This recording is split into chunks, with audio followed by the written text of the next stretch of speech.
Alrighty. Wanted to post a video of this park I've been working on.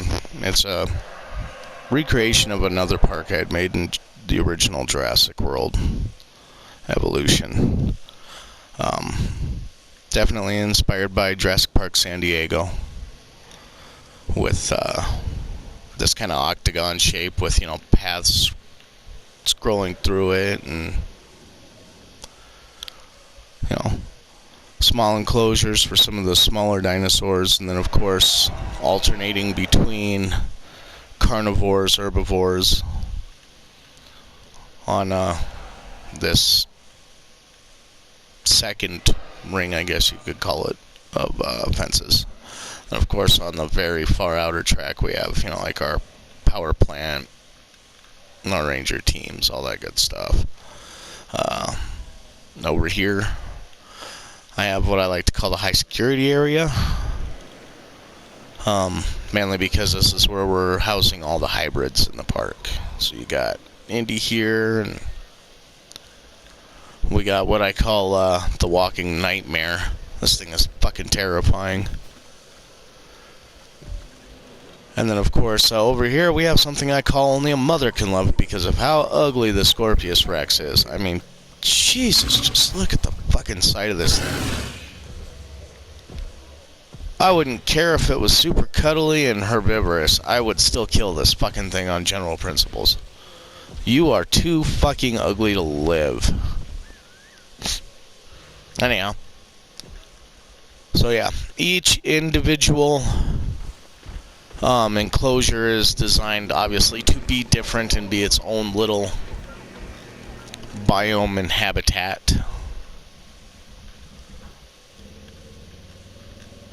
So that there's no monotony in the scenes. I liked incorporating a lot of these little hilly areas, individually placed trees, to give me some custom looks to the decorations. So then we have what I would call the science center. We have all of our various hatcheries here, along with our staff centers, all the science and research stuff. And then here we have the guest complex, which houses our entrance and our lovely variety of large hotels. I like how I kind of added these quarter turns to them, all centered around a lake, of course, with plenty of pond-side seating for you to maybe sit back and enjoy your dinner, or knock back a few cold ones after a long hot day in the park. I've also really taken to dotting just these little hangout areas. You're walking around this park all day, your feet are sore, you're going to want some place to sit down. Of course, we have our gourmet steaks, our gym. I mean, what would a guest complex be without, like, movie theater, gym, bowling alley? What else is in here? There's a spa. And then, of course, single decorative trees all over the place. This game has a horrible lag and crash issue, which, once I get deeper into the tour of the park, you can see why.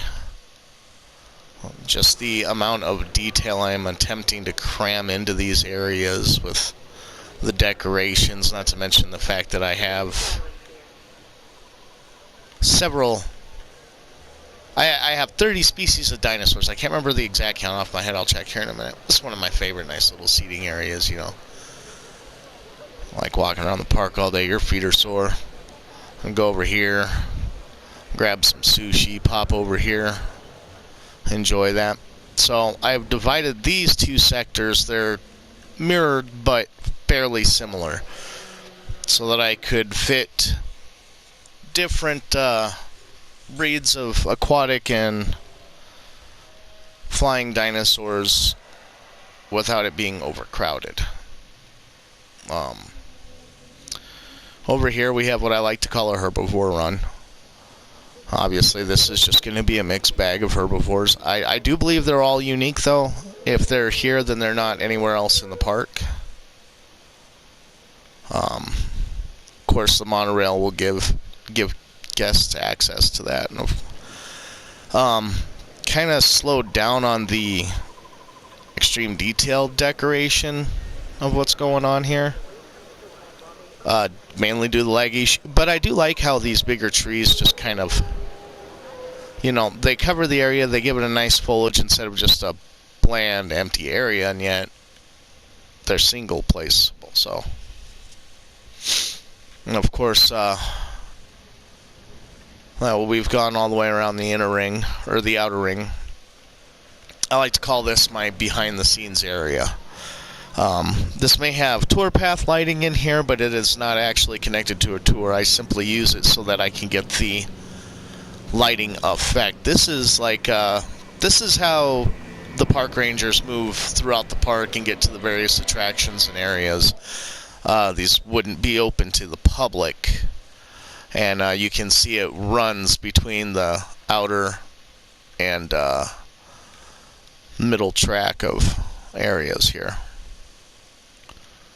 And then, of course, on the very inside, we have all of our nice little observable areas. Going into first-person mode, which I'll do later, I wanted to show off like a kind of a nice first-person tour of the park. Maybe even release several videos of, just going through the different areas in first person. But, like riding rides and whatnot.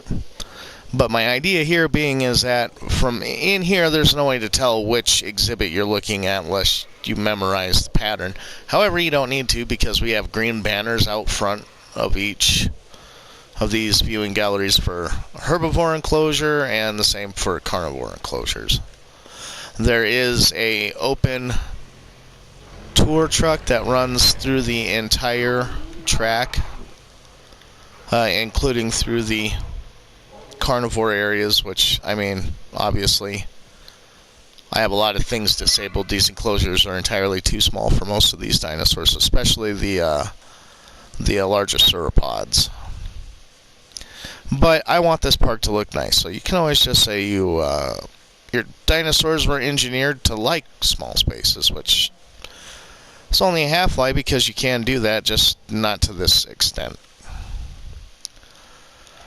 Of course, I like to almost always put the Innovation Center as the main hub of the actual dinosaur area. Of course, we got our various restaurants, lab tours, more little sitting areas, so on and so forth. And here I have only two little sections that were almost added as an afterthought. And these two sections are for two sets of smaller dinosaurs. We got Deinonychus in here, and we've got some very pretty Draco Rexes over here. One of them has this really beautiful blue. Yeah, that's him. Oh man, it's almost iridescent at night. That's pretty. I do believe I also have some parasaurs that are have the Lux DNA trait, which makes them glow in the dark. Oh yeah, it's this way. And actually, yes, you can spot them from quite far away. How in the hell? Oh well, he's not getting out of there very easily, that's for sure. Let's take that. And you're in the wrong area, dumbass.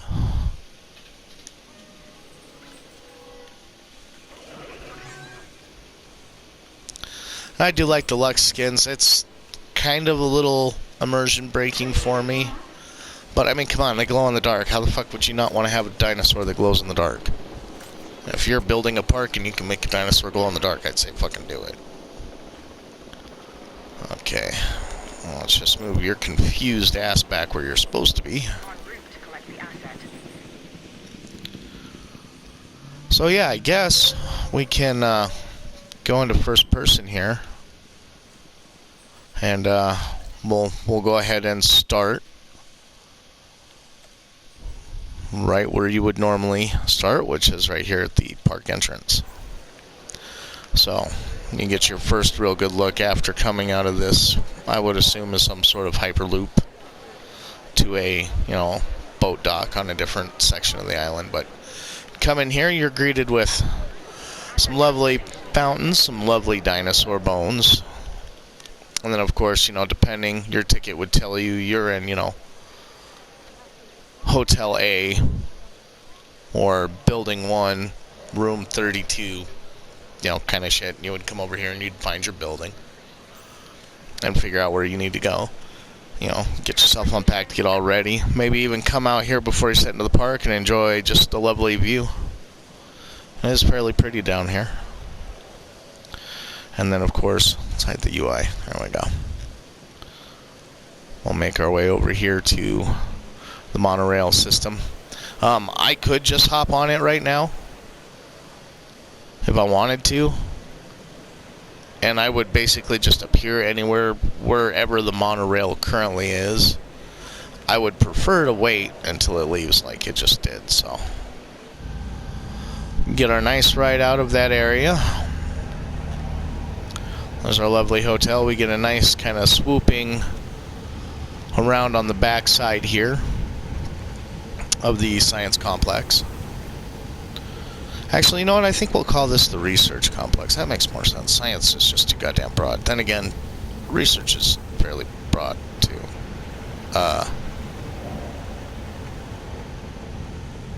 Yeah. You know what? I'm at a loss. Anybody got a better idea what to call this fucking place? Let me know. So, yeah. Obviously, you would get out. Now, if you were just a guest, you wouldn't be here. However, if you are a scientist, this would probably be your main and only area of, occupation every time you come here would be to come down here into the control area. Now we got our lovely science quarters over there. We've got the command center that's running the whole show. A few different odds and ends. Oh wait, I'm not supposed to walk down there. Of course, you can tell it's denoted as a staff area due to the staff pathing. I really wish they'd added this feature in Jurassic World Evolution, the original one. This would have been so cool. Because like I said, this is a park build recreating something I built in Jurassic World Evolution. And I'll probably throw up a video of that too. I haven't posted a lot to Facebook until recently, mainly because I've had just a lot of things going on. And it's not like I've got 1 billion subscribers. Anyhow, yeah, that's, there's nothing super special about this area, honestly. It's, again, one of those behind-the-scenes kind of things, so we'll go ahead and hop on the train and wait for it to get moving again, the monorail. There we go. I do like that you get, a view with this, though. Right now, the view isn't exactly what I would call exciting. Well, we're coming up on our utility section, I guess you would call it. Or maybe a security zone, since this is where all the ranger stations are. Now, if you weren't a scientist, but a park ranger, or a paleo veterinarian, yeah, this is where you would disembark every morning to get started for your day at work. You'd either come down here to Ranger Row or the power stations,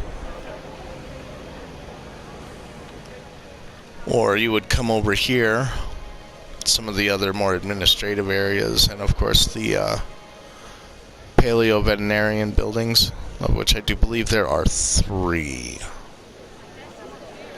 Then of course we've got what you could say is the one and only attraction in this area, and we're going to go visit that right now, which would be the Raptor Squad. I totally threw the Raptor Squad in here. I even named them the correct names and gave them the corresponding skins. Pardon me.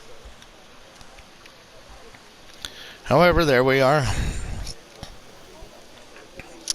I wanted this kind of, again, sectioned off from the rest of the park because of how deadly those dinosaurs can be. Then again, I'm sure I would argue a T-Rex is just as deadly. And I might at some point kind of like have this idea of rotating dinosaurs. So, we have an enclosure with Deinonychus in it right now. Maybe down the line we would swap them out and throw Velociraptors in there instead.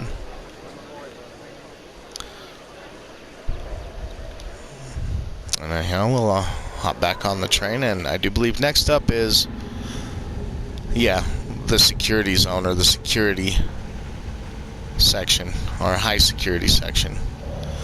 A lot of the idea I had with this was security, obviously. There are 3 rows of fences between the dinosaurs and some of the behind-the-scenes areas, such as the ranger section or the high security section here. Every enclosure in here has what I always call like the airlock system. They don't function correctly because they both open whenever a vehicle drives up to it, but that's fine. So you would disembark here, and this is actually visitable by guests, and I wouldn't headcanon say that this is a restricted area. This is very much still there for the viewing pleasure of the guests. And we can see Indy over there. She's walking around, just looking at the other viewing section, probably eyeballing her next meal. Each one of these sections also comes with viewing towers as well as viewing galleries. Viewing galleries are nice, but sometimes the grass texture is just so damn high you can't see anything. And if it's a animal with a lower center of gravity, so to speak, it'd be extremely difficult to see them. So anyhow, we make our way around here. Got another paleo-veterinary station here. I would say that in headcanon this is exclusively for the high security area. Let's take a look at the view through one of these viewing towers. These things are always neat. Although I do like the ones in the Biosyn package now, where they can be both a viewing tower and a viewing gallery. But yeah, so there we are. We're chilling out of here, and so is Indy.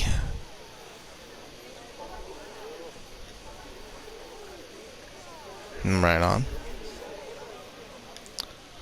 And move on to some of the other 2 specimens in this zone. The Indominus Rex obviously being the, I guess you would say, highlight, show stealer. I would feel fairly comfortable with these large brick or concrete walls here. However, it's kind of interesting now that you're in first person. You can tell that you can actually see through here. I can totally see some complete idiot saying he wants to go in there and hug the dinosaur, and then getting his just getting his shit fucking mauled or swallowed whole. I guess that would all depend on how hungry Indy is. So we'll go on over here to the next enclosure, which would be the Indoraptor, I believe. And I believe Scorpio Rex is on the very end. I was considering putting Giganotosaurus in here. However, it's not a hybrid, and even though it's dangerous, this is basically for the hybrids only. I really wish they'd bring back the hybrid herbivores. Like the, what was that? The Stegoceratops. And I can't remember the other one. Look at that. Like almost wouldn't see her. creepy.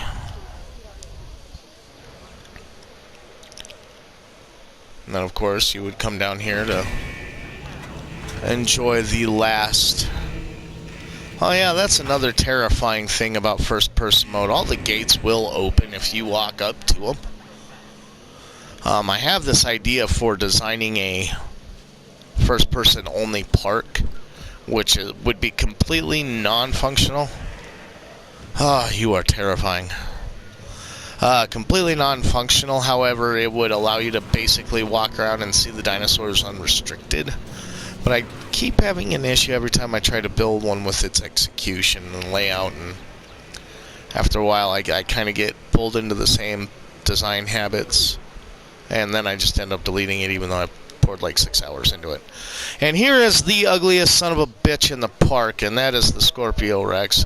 I do not find this thing terrifying at all. I think this thing is fucking ugly. So yeah, moving along. Now that that is complete and you'd visited the high security area, your next stop up would be, I would imagine, coming over to the first aviary and lagoon section. So what we'll go ahead and do is we'll explore the outer track first, and then hopefully that doesn't go beyond an hour of recording. And I'll go ahead and wrap up this video then. So I mean, realistically, we only have like 3 more exhibits to... Oh shit! 3 more exhibits to go enjoy. So I do believe this takes you... Oh no, I stand corrected. Okay, so this one takes you into the... this side of the herbivore run. The interesting thing about that too is that there are 2 separate tours that explore both halves of this area. So yes, and you would come out and you'd be greeted by some of these lovely trees. This game just looks amazing in first person. Of course, mandatory. You gotta have a place to go when the dinosaurs inevitably break out and start eating people, even the herbivores. They'll inevitably break out and eat people just to spite them, really. And of course, another ranger station, which is exclusively for this area. And we'll go ahead, excuse me, and enjoy our Gyrosphere tour. We're gonna follow the path and do it rather quickly. I say follow the path. I use that term very loosely. I can fly a P-51 Mustang, but driving a Gyrosphere for some reason is just beyond my capability. This thing is legitimately slowing me down. It's not letting me go any faster. I think it's because that dinosaur was there. Now you get a nice lovely view right here around the watering hole. I went out of my way to give it, kind of these game trails that would lead around and into them. And did I miss the thingy? Here we go. So yeah, I can come down into here. And again, I do believe that if you are seeing a particular species of dinosaur here, you would not find it in the other areas of the park. So yeah, then this inevitably, I do believe... What the hell? Here we go. I like how I can just phase right through logs like I'm not even there. Or they're not even there. Anyhow. There are no carnivores in here. Although I did consider, very briefly, just kind of putting one cheeky compy in here. Maybe even make that part of the tour like, can you spot and photograph the compy? Maybe get like 50% off your next visit. So anyhow, that would be that ride. And of course you wouldn't bail out of it in the middle of the enclosure, because that would be suicidal. Possibly. Anyway. So once you were done with your lovely tour, I cannot tell if the train is in yet or not. The monorail does tend to sit at its platform for quite a while before moving on. Pardon me. And however, it looks like we just missed where it would have moved to. So yes, this would be the next logical stop. And this is the first aviary and lagoon section. And again, just like in other places in the park, if you see one species in this lagoon, you will not find it in the other. It's a good way to break up your attraction so that there aren't too many dinosaurs and the guests aren't getting overwhelmed with all the different shit they're seeing. Let's check out this lagoon. Oh, that was cool. That was like great timing. Mosasaur. Those of you with thalassophobia may want to avoid watching this part.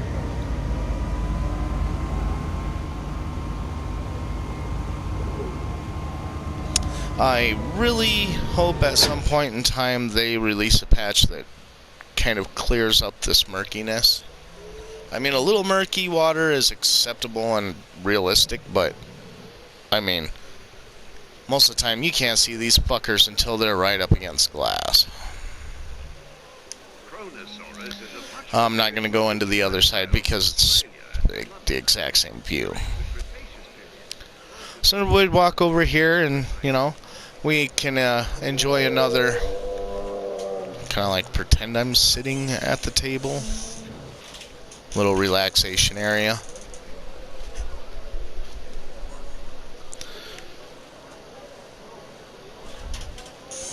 Again, let's relax from a long hot day. We got a drink stand right here with more little areas to sit and relax at. And then of course you would make your way over to the aviary. Now, there are two viewing galleries in both aviaries. However, there's also a gyrosphere tour that goes through the aviary. So we're going to go ahead and go check out the galleries first, and then we'll come back for our... Well, this is an obviously barren area. I might have to add some more stuff there. I like using this rock texture with these colors of rocks because I'm sure this is intentional. They blend very well. I quite like the way this looks, actually.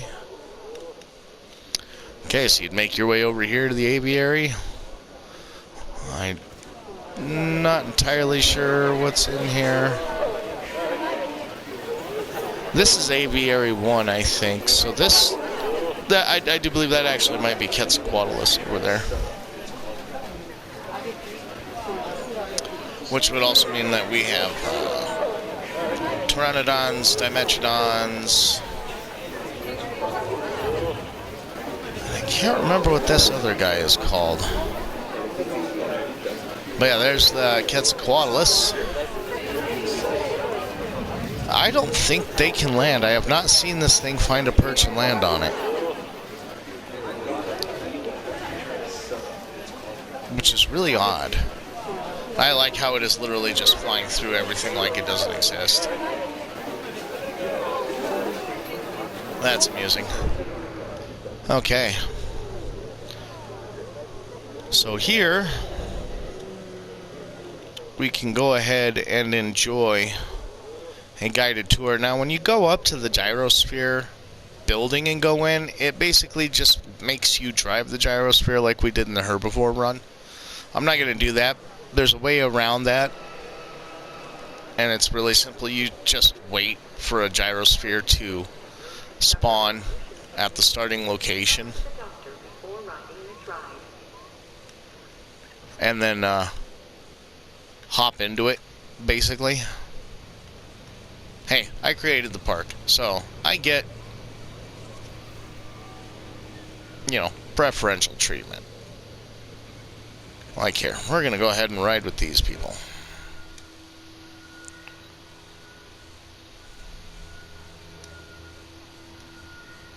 I'll just turn the highlight on here so I get an idea. Here we go. It'd be really cool if they added a zoom function to this too.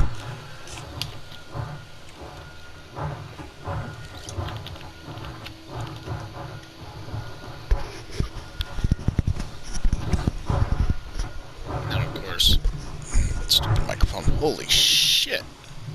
Can you move? Stupid bird. 68 million years ago, North America was home to an abundance of Quetzalcoatlus. These colossal pterosaurs would use their ginormous toothless beaks to scavenge across the semi-arid plains of what is now the state of Texas. Well, like they say in the game, everything's bigger in Texas. This has a nice, lovely loop kind of around a sequestered feeding area, so that, the dinosaurs can have their privacy. Why is there an 8? Shouldn't you be at work, dude? Are you on the clock right now?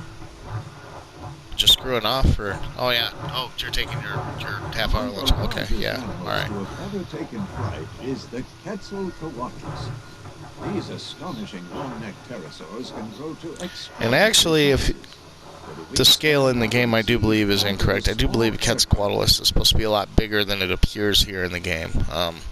Not that that really matters, but I find it kind of funny they had to shrink it down a little bit. Then again, though, it's hard to fit a flying creature the size of a small passenger plane into an aviary like this. Well, that's cool. You can actually see the drones doing their status checks. That's kind of cool. Well, it makes me wonder, too, how they do the, how they would have done it in the OG Jurassic Park. I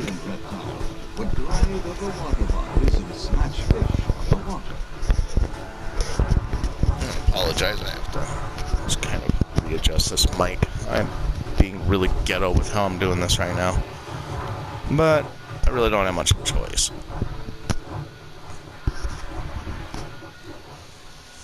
Alrighty. And that would be the end of that tour and the end of this section. The other section it's not identical, but it's pretty much the exact same layout. Ooh, I'm going to have to smooth that down. I can't stand it when my terrain pushes into my path, and then you get these weird lumps. Same thing with track tours, or tour tracks. Alrighty, I do believe that concludes our